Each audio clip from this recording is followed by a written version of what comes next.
My wife cheated on me with her boss, then secretly transferred $200, $0 of our savings into his account before filing for divorce and claiming she owns half the house. Now she's threatening to take everything, and I just found out about the affair and the fraud. I never thought I'd be the guy telling a story like this, but here I am. It all started with what seemed like a little crack in the perfect of my marriage, but turned out to be a full-blown disaster. The most shocking part: I found out my wife, Lisa, was cheating on me with her boss, a guy named Mark, who's twice her age and has a reputation for being a smooth operator. The thing is, I didn't just find out about the affair. I uncovered a money scam, a betrayal that made everything else seem small in comparison. It's like one minute I was living my normal life, and the next I was hit with a tidal wave of lies, fraud, and betrayal. Lisa and I had been together for about 8 years. We met in college, got married right after, and for the most part I thought we had a solid relationship. She was always a little bitchy, yes, but I chalked that up to her being a strong personality. Still, she was beautiful, ambitious, and we had a decent life. I worked as an accountant, she was a marketing executive. We bought a nice house in the suburbs, had a good savings account, and things seemed stable, or so I thought. But in the last 6 months I started noticing small changes. She became more distant, secretive even. Her phone was always locked, she'd go out with work friends more often, and her stories about her day didn't quite add up anymore. I caught her lying about little things, a missed call from Mark, her boss, and her phone suddenly disappearing when I entered the room. I brushed it off initially. Women can be secretive, I told myself, maybe work stress or something. But then I noticed her acting overly defensive when I asked about her whereabouts or her phone. Her tone got bitchy fast, snapping at me for being paranoid or trying to control her. That was a red flag, but I still didn't have concrete proof. Then, one evening, I decided to check her email on her laptop when she was in the shower. I never do that, but I just had this gut feeling. What I saw knocked the wind out of me. There were emails from Mark, full of flirtatious messages, even some that crossed the line into explicit sex talk. They were talking about meeting up, about handling things privately, and there were even references to her wanting to leave me. I felt my stomach turn. My wife, my partner, was cheating on me with her boss, and she was bold enough to have this kind of correspondence right in her work email. But it wasn't just the emails.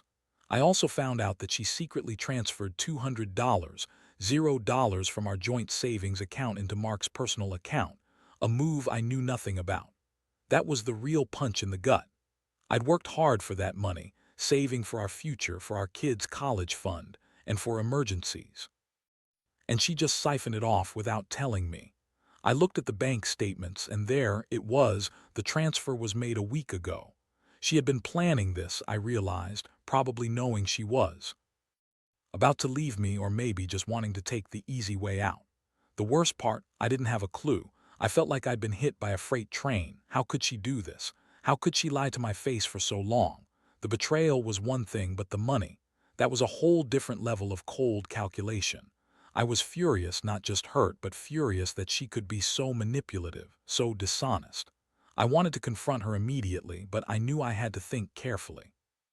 If she was capable of this level of deceit, I needed to be smart about how I handled it. That night, I sat alone in our living room, staring at the laptop screen, trying to process what I'd just uncovered. I felt numb, then angry, then a sick sense of betrayal. It was like everything I believed in was a lie. How could she lie about everything, her feelings, her fidelity, her honesty? And how long had she been planning this? I kept asking myself if I missed any signs, if I was blind or just stupid for trusting her so much. The more I thought about it, the more I realized I had to prepare for what was coming. Because I already knew she was planning to leave, and she was claiming she owned half the house, which, with that kind of money gone, could turn into a fight I wasn't ready for. I couldn't believe I was in this mess.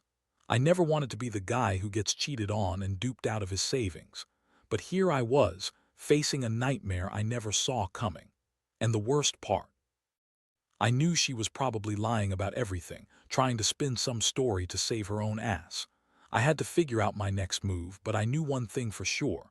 My wife, Lisa, had played me for a fool, and I wasn't going to let her get away with it without a fight. The next morning, I woke up feeling like I'd been hit by a truck. My head was pounding, and my stomach was in knots. I kept replaying that email exchange and the bank statements over and over. I couldn't believe she'd gone through with this, cheating on me with her boss, and then secretly draining our savings. It felt like everything I thought I knew about her was a lie. I had this sick feeling that she'd been planning her exit for months, maybe even longer. The more I thought about it, the angrier I got. How could she do this? How could she lie, cheat, and steal from me like that?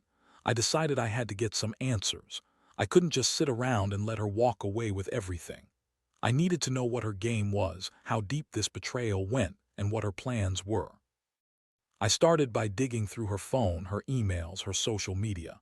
I wanted to find any evidence of her lying or planning her escape, and I did.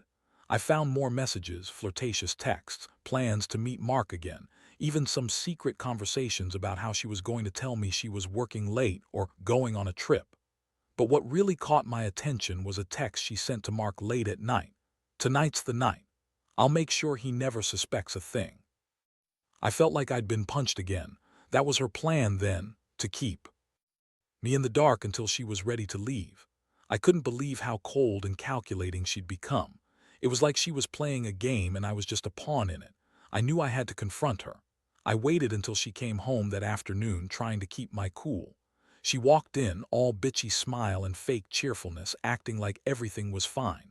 I looked her right in the eyes and dropped the bomb. "Lisa, I know about the affair. I know about the money transfer. How long have you been planning this?"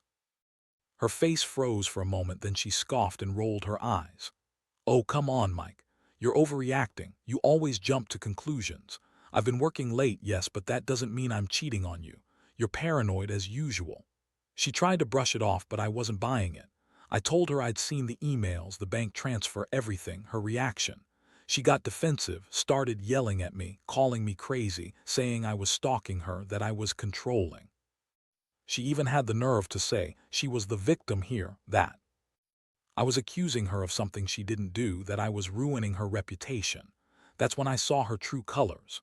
She was a master manipulator, spinning her lies like a pro.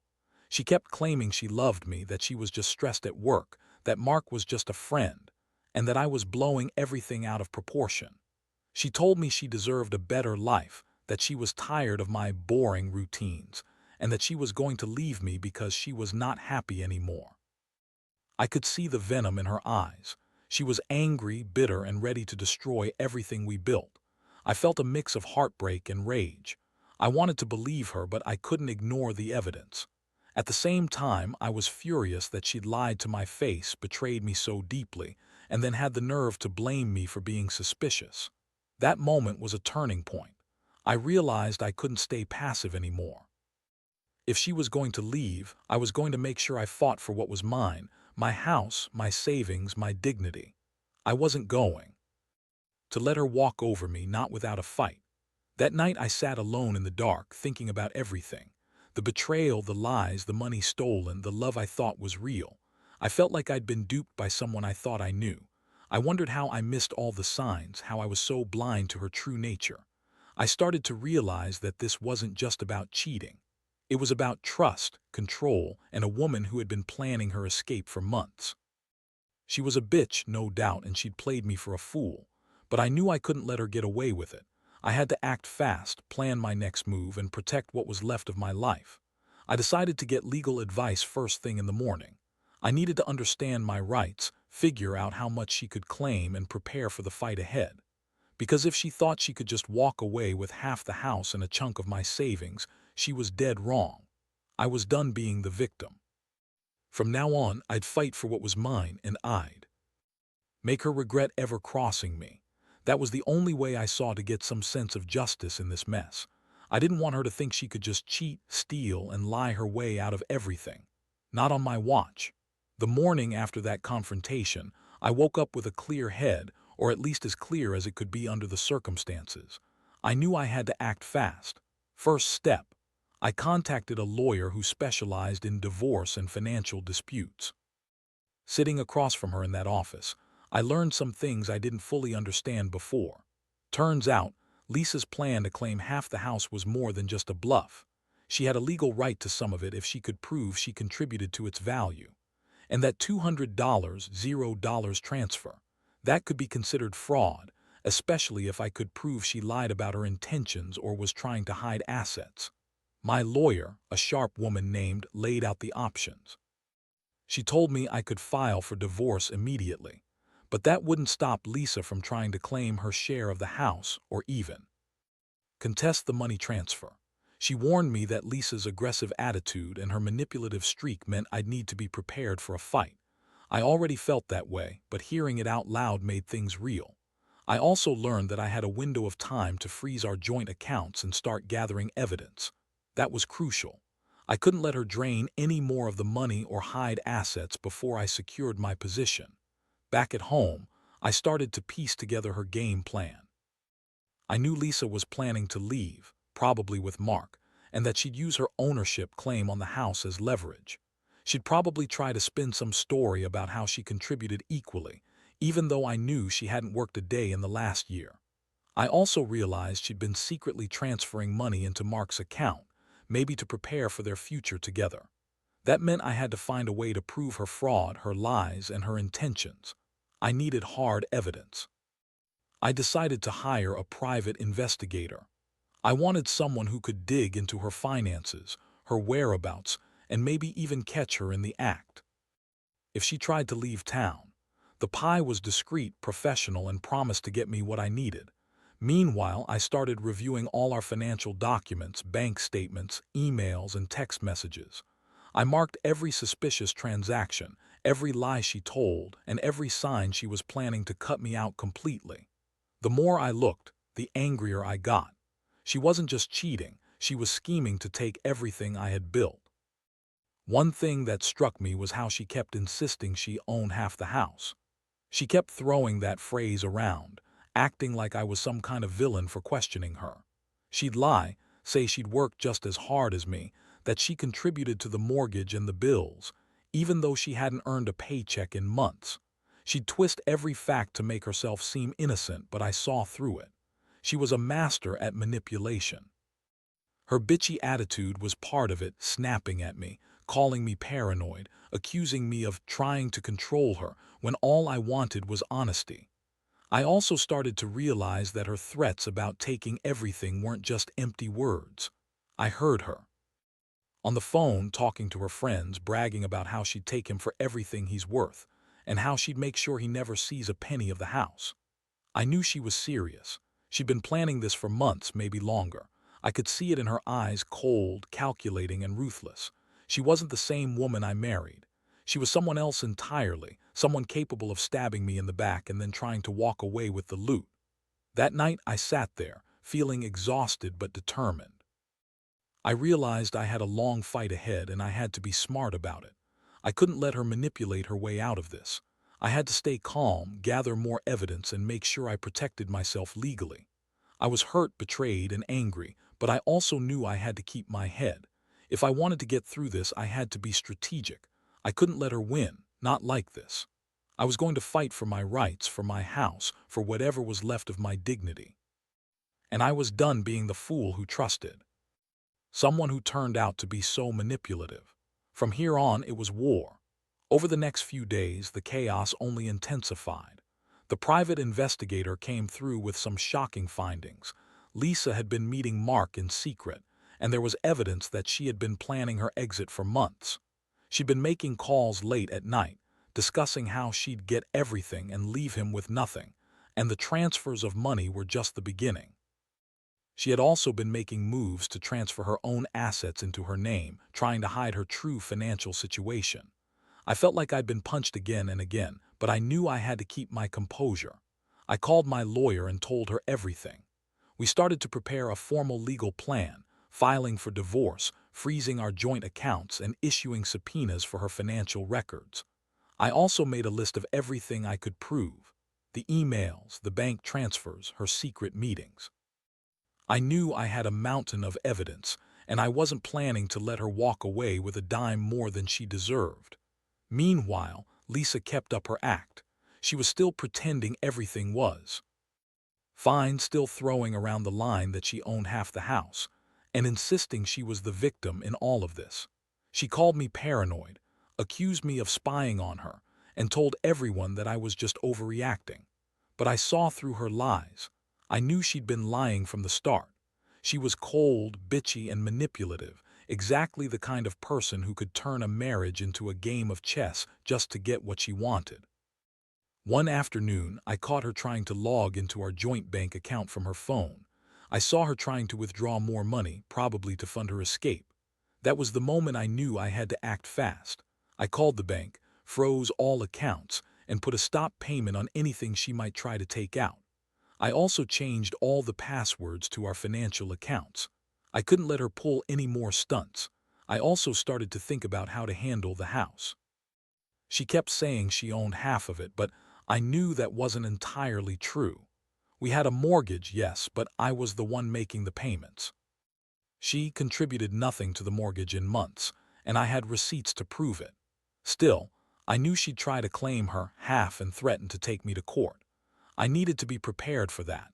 I talked to a real estate lawyer who explained that I could probably keep the house if I could prove I was the primary contributor, and more importantly, that she had no legal claim to it if she hadn't contributed financially. The emotional toll was brutal. I kept thinking about how I'd trusted her, how I'd loved her, and now all I felt was betrayal. She had lied, cheated, stolen from me, and now she was trying to turn the tables and accuse me of controlling her or being paranoid. She didn't see herself as the villain, just a woman who was done with a boring marriage and wanted her freedom. That was her excuse, her story. But I knew better. I saw her for what she was, a manipulative, selfish bitch who'd do anything to get what she wanted. One thing that kept me going was the thought of my kids. I didn't want them caught in the middle of this mess, but I also knew that Lisa's actions could impact their future. I made sure to keep all evidence organized, to document everything, and to be ready for a legal battle. I was determined to protect what was mine and to make sure she couldn't just walk away with half the house or my savings. I wasn't going to be a victim anymore. I'd fight for my rights, and I'd do whatever it took to come out of this stronger. That night, I sat alone in the dark again, feeling exhausted but resolute. I knew Lisa was dangerous. She wasn't just cheating, she was scheming to take everything I had. But I also realized I had the upper hand if I used it wisely. I'd come too far to let her destroy me. I'd face her lies head on and I'd hold on to what I could. Because at the end of the day, I knew her game and I was ready to play it smarter. I just hoped I had the strength to see it through. The legal process moved quickly once I had all my evidence lined up. My lawyer filed the divorce papers, and we also submitted a motion to freeze all joint assets. Lisa was furious when she found out. I could hear her screaming on the phone, calling me crazy, accusing me of trying to ruin her life, and threatening to take everything I had. She even tried to spin it as if I was the one cheating, which was laughable at this point. The truth was out, and her manipulative mask was slipping. The court date was set within a couple of weeks. I knew she'd fight tooth and nail to claim half the house and the money. She kept insisting she owned half of everything, even though I had proof she hadn't contributed to the mortgage in months. I also had the evidence of her affair, the emails and the transfers, which I knew would be crucial in court. My main goal was to prove that she was trying to defraud me and that she had no right to claim what she was demanding. Meanwhile, I kept tabs on her every move. The pie was still gathering intel, and I was constantly updating my legal team. I also started reaching out to friends and family, warning them about her manipulative ways. I did want her to spin her lies and turn everyone against me. I needed my support system, and I knew that once she realized she wasn't going to get away with her plans, she'd escalate her tactics. One day, she confronted me in front of the kids. Her face was twisted with anger, but she put on a fake smile. "You're just jealous because I'm leaving you for someone better," she spat. "You'll regret this. I own half the house and I'll take everything, your savings, the house, everything we built." I looked her straight in the eyes and said, "You're not getting a dime more than what the law says you're entitled to. I have all the proof you lied, cheated, and transferred money without my knowledge. Don't push me, Lisa. I'm done playing your game." She sneered and stormed off, but I felt a strange sense of relief. I was finally taking control of the situation. I knew she was dangerous, but I also knew I had the truth on my side. The coming court hearing would be the real test. I had to stay strong, keep my composure, and make sure I didn't give her any reason to manipulate the judge. Throughout this process, I also had to confront my own feelings. I was hurt, betrayed, and angry, but I also felt a strange sense of clarity. I realized I'd wasted too much time trying to fix what was broken, when clearly she had already checked out. I started to accept that this marriage was over, and that moving on was the best option. It wasn't easy, but I knew I had to do what was right for me and my kids. I was determined to rebuild my life, even if it meant starting from scratch. As the court date approached, I felt a mix of anxiety and resolve. I knew Lisa would come in swinging, trying to manipulate the judge and claim everything she could. But I had the evidence, I had my lawyer, and most importantly, I had my own sense of justice. I wasn't going to let her win without a fight. It was time to put an end to her lies, her schemes, and her betrayal. I was ready for whatever came next, because I knew this was only the beginning of a new chapter. The court hearing finally arrived, and I felt like I was walking into a battlefield. Lisa showed up in her usual bitchy attitude, trying to look confident, but I could see the desperation behind her eyes. She brought her own lawyer, of course, and I sat there with mine, feeling the weight of everything we'd uncovered. When the judge called the case, I laid out all the evidence, the emails, the bank transfers, the proof of her affair, and her secret plans to leave. I could see her shifting uncomfortably when I described how she'd been manipulating the situation, trying to claim half the house and our savings based on lies. The judge listened carefully. My lawyer argued that Lisa had no legal claim to the house because she hadn't contributed financially in months, and that the transfer of money was an attempt at fraud. I presented the evidence of her affair, showing how she'd been planning her departure long before I even suspected anything. It was a tense, emotional process, but I kept my composure. I knew I had the truth on my side. Lisa tried to spin her story, claiming she was entitled to half the house because she contributed emotionally, or some nonsense like that. But I saw right through her. I knew her game, her lies, her manipulations, her attempts to turn everyone against me. The judge wasn't convinced by her bitchy attitude or her fake tears. After a long deliberation, he ruled in my favor on most issues. I was awarded primary custody of the kids, the house stayed in my name, and she was ordered to pay back the money she transferred illegally. Her face twisted with anger when she realized she wasn't getting everything she wanted. The aftermath was a whirlwind. Lisa left the house that very night, furious and vowing to fight me in court again. But I felt a strange sense of relief. I'd finally taken back control.